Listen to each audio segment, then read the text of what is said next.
உம்மை போல தெய்வம் இல்ல, உம்மை தவிர விருப்பம் இல்ல, உம்மை விட்டா கதியும் இல்ல, நீங்க இல்லன்னா நானும் இல்ல. உம்மை போல தெய்வம் இல்ல, உம்மை தவிர விருப்பம் இல்ல, உம்மை விட்டா கதியும் இல்ல, நீங்க இல்லன்னா நானும் இல்ல.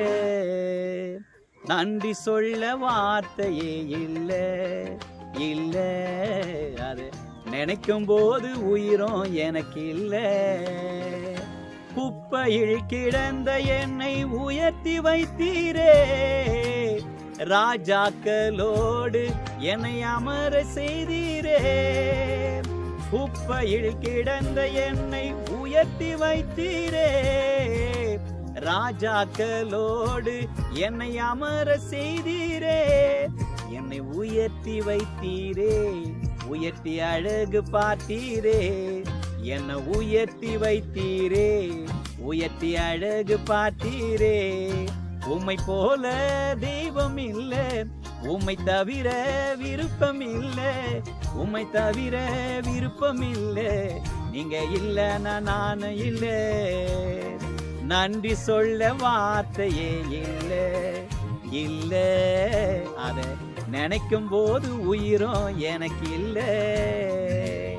ஆண்டவரும் மீட்பரும் இரட்சகருமாகிய இயேசு கிறிஸ்துவின் இனிதான நாமத்தினாலே இந்த செய்தியின் வேளையிலே உங்களை அன்புடன் வாழ்த்தி வரவேற்பதிலே நான் மிகுந்த மகிழ்ச்சி அடைகிறேன்.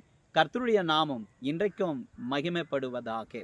ஆண்டவர் செய்த நன்மைகள் ஏராளம் ஏராளம் ஏராளம். வேதம் சொல்லுகிறது, ஒரு தகப்பன் தன் பிள்ளைய தோள் மேல சுமந்து கொண்டு வந்ததை போல உன்னையும் என்னையும் ஆண்டவர் சுமந்து கொண்டு வந்தார்.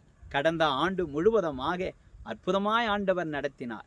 கடந்த மாதம் முழுவதுமாக அதிசயமாய் நம்மை நடத்தினார். கடந்த வருடங்கள், கடந்த மாதங்கள் நம்மோடு இருந்த தேவன் இந்த மாதத்திலும் இந்த நாளிலும் உன்னையும் என்னையும் அவர் அதிசயங்களை காண செய்கிற தேவனாயிருக்கிறார். அதிசயங்களை செய்கிற தேவன் உன்னுடைய வாழ்க்கையிலே இந்த கால வேளையிலே அவர் இடைப்பட்டு கொண்டு இருக்கிறார்.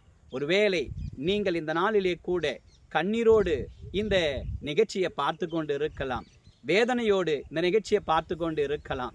என்னுடைய வாழ்க்கையில மாத்திரம் ஏன் இன்னும் அற்புதம் நடக்கல, ஏன் இன்னும் என் வாழ்க்கையில அதிசயங்கள் காணப்படவில்லை? நான் பார்க்கிறேன் அநேகருடைய வாழ்க்கையில அநேக அதிசயங்கள் நடக்கிறது, அநேக மாற்றங்கள் நடக்கிறது. ஆனாலும் நான் நன்றாக ஜெபிக்கிறேன், ஆலயத்துக்கு போகிறேன், வேதத்தை வாசிக்கிறேன், காணிக்கையை கொடுக்கிறேன், ஆண்டவரை உண்மையாய் நான் தொழுது கொள்ளுகிறேன், நான் உண்மையாய்